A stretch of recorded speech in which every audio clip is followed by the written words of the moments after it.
Okay, hello everybody. Paul Richards here with HuddleCamHD, and in this video, we're talking about how to set up your school announcements. A lot of schools today are live streaming announcements in the mornings right before class. And what they're doing is they're setting up a team of students who potentially have digital media experience, potentially in digital photography classes, public speaking classes, and any kind of video editing, broadcast classes that the school offers are coming together and forming a team of students, potentially with the student body presidents, and live streaming announcements, if not daily, once a week. And it's being done internally a lot of times on an internal network where each classroom can show the broadcast, whether it's a 5-minute update. And they include things such as sports updates from the football team, from the baseball team, student body announcements, general school announcements, and they have like an intro video, an outro video, and it really ends up being a cool school, pride school, kind of community building process that a lot of schools, especially in the United States, have started to implement. So we're going to look at a couple tips. First of all, I just wanted to mention that last week we donated $44 to the Susquehanna Valley CASA. For those of you who don't know, that is a organization that helps children in need who cannot be supported by their families, and the court has to kind of step in. And what we do is every live stream, we donate $20 to a new charity. But we add an additional $1 for every subscriber and like we get on our video before the next week. So this video, obviously, if you're out there, you're watching live, hit the subscribe button, hit the like button, and that will boost up our offering. Last time we did $44, so that was about 22 likes and subscribers in the mix. We are going to be changing our charities every week, so if you want to suggest a new charity, just email me at paul.richards@huddlecamhd.com. We love getting different charities from all around the world.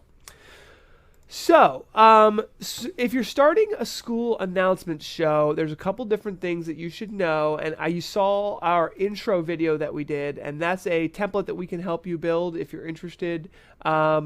And basically what we're going to do is go over some of the things that you should know. So the basic setup is you have a pre-show, the show, and then you roll your credits. And the credits are really important, something that you might forget about in the beginning, but everyone that's involved, from the teacher who's organizing it, the school logo, like the school itself, if you want to allow it to be registered under Creative Commons, all of the students who are involved, whether they just made digital video content, whether they just submitted a photograph, whether they're the hosts, you want them all to be in those credits. And that really allows everyone involved to feel like they're getting credit for the work that they're doing. And it can also help all the students involved later on in life, if these videos are going to be posted publicly, that they can use that as on their transcripts, on their resumes, to show that they were definitely 100% involved.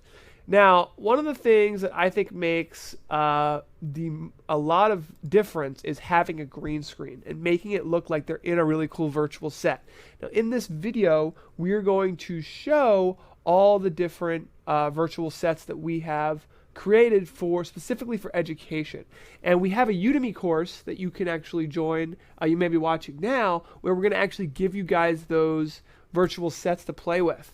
So last week, which was July 22nd, we did a webinar called Once You Go Green, You Never Go Back. We interviewed the CEO of Virtual Setworks, and we talked about how to set up green screens. So we're not going to talk all about how to set it up and the lighting and everything involved.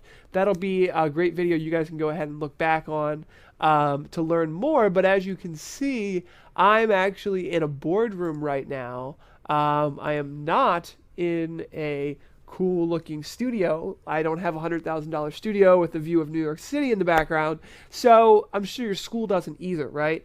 But there's a lot of ways to bring that experience to your school, to your broadcasts, and you can customize them and make them look great. All you need is a green screen, so it's just something to think about. I think it really adds a lot. So let's talk about setting up what you need for your live broadcast. It can be as simple as literally a laptop, a USB camera, and a USB microphone. So in this setup here, we're showing our HuddleCam 3X, which is only $399. We're showing a HuddlePod Air, which is $299. It's a wireless speakerphone you can just put in front of your host, and boom, you are live streaming to the world for like $800. Now, of course, you have to have a laptop, and I would suggest plugging the HDMI into a display so that not only can your hosts see what is going live, but also to allow anyone who's doing editing and stuff to be part of that experience. Now, the other thing that we're going to talk about and mention is that for like $100, you can purchase a MIDI keyboard. And these MIDI keyboards can actually be used. You can push buttons on them and they can trigger events. So if you wanted to just schedule out the whole thing where button 1, started the intro, button 2 brought up the virtual set, button 3, was the football announcements. A lot of times a great live stream can actually be a lot of upfront work, right? So going out to the football team and doing your interview, and going out to the baseball team and doing the interview, and then bringing all that video content back, putting it on the computer, and then executing it for your live show. The other thing you can think about doing is pre-recording your live announcements. So, you might not want to expect your students to be able to get everything right the first time. It takes a lot of the stress out of it if you pre-record the whole thing. So let's say the day before you do your live show, you actually pre-record your 5-minute school announcements, and then you stream them live the next day. So that takes the pressure off of getting everything right the first time. You can redo it if there's a mistake, and you don't have to do everything live like live television broadcasters who do this kind of stuff for a living.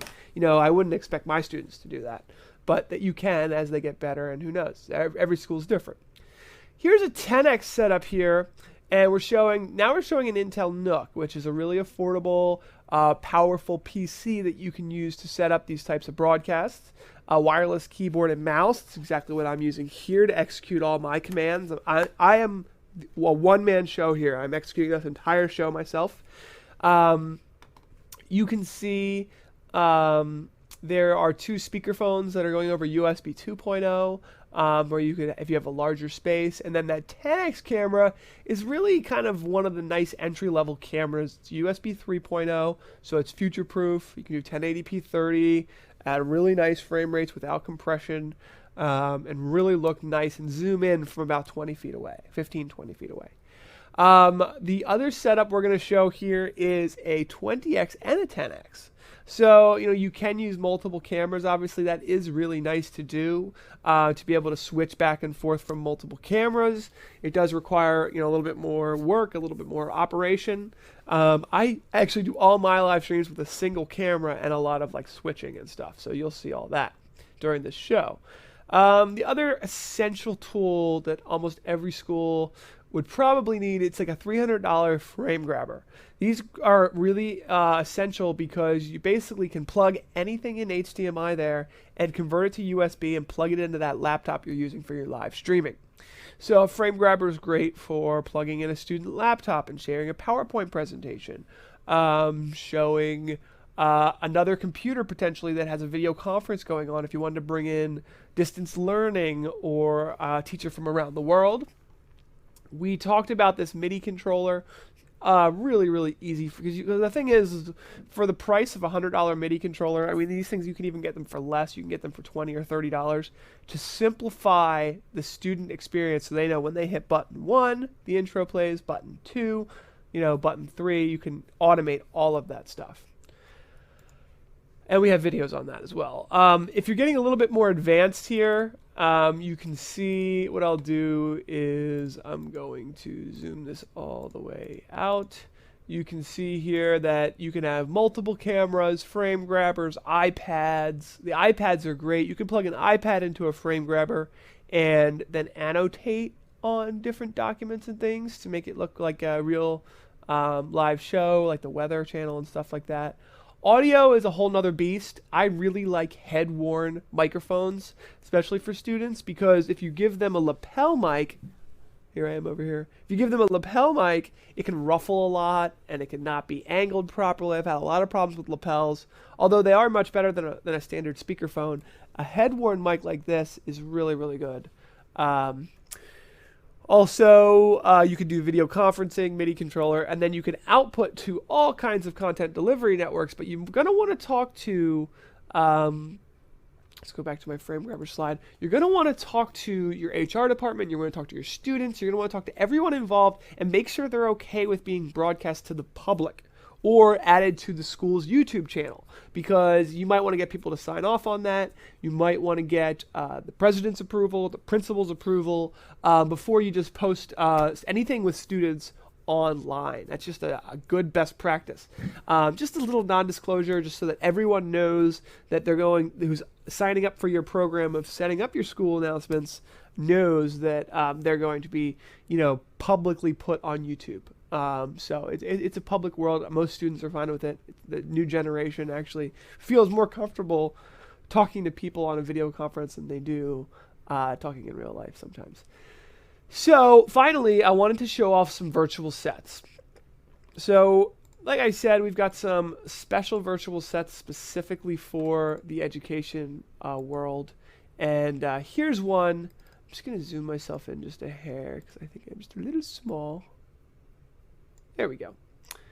And so basically what this virtual set allows me to do is, this one in particular is a really nice classroom style virtual set. So again, I'm sitting in front of a green screen, but now it looks like I'm at a really beautiful classroom. If you light this virtual set properly and have light coming from this side in with that window there, it can really look realistic. You could put 2 students here or a teacher. So this is a great one for a teacher. Let's say you have a science teacher who's teaching a new class who wants to do, you could have a little bit of media behind them in the screen and allow them to do their presentation right here with the really cool digital zooming effect here in the virtual set to really look professional. So this is a really good one, I think. Really professional, and it can also be used for what they call now virtual classroom. What do they call it? Basically virtual classrooms where teachers stay after hours and have after hours help and support. And a lot of times that happens over a video conference call. So the students can go on their iPad, call their teacher, see them, share their homework and all that stuff. And the teacher can actually use this on their video conference, which is kind of cool. Here's another one, which is more of a traditional classroom, kind of like a group study room, I would call it. So here we are. Nice big television behind me so that I can make those presentations and have my media behind me. That could be an iPad in front of me with being projected behind me. This is just a really cool one. Let me zoom out again. These are customizable and editable. So if you subscribe to our Udemy course, you're going to get these. And this is just a really cool classroom one. We've seen a lot of teachers use. Finally, I'll use this little stinger effect there, is the computer room. So here's the computer room here. Again, kind of similar setup in a way. We're just showing off ourselves in a computer space, computer room area. Again, it looks very professional. These are great for making videos and for maybe you want to just have a teacher sit down in your studio that you already have, and now you've got this nice virtual set where they can make their presentation or their announcement in a place that doesn't look like, a random wall behind them, but it looks like they're really in a school setting. So again, classroom, and then this is really one of my favorites. Such a multi-purpose virtual set for educational environments. So other than that, that's really all we have today, folks. We talked about kind of basic setups. We talked about equipment. We talked about virtual sets. We talked about getting the students' approval to be being posted and streamed online. If you're streaming internally on your internal network, you probably don't need to go through all those hoops because it's an internal controlled broadcast just within the school environment behind your firewall on your internal network. But there's a lot of stuff you can do. We're seeing so many schools get excited about this technology. So I'm going to roll our credits, and it's going to give you an example of what the credits can look like in a live show like this. So thanks for watching, everybody. Have a nice day.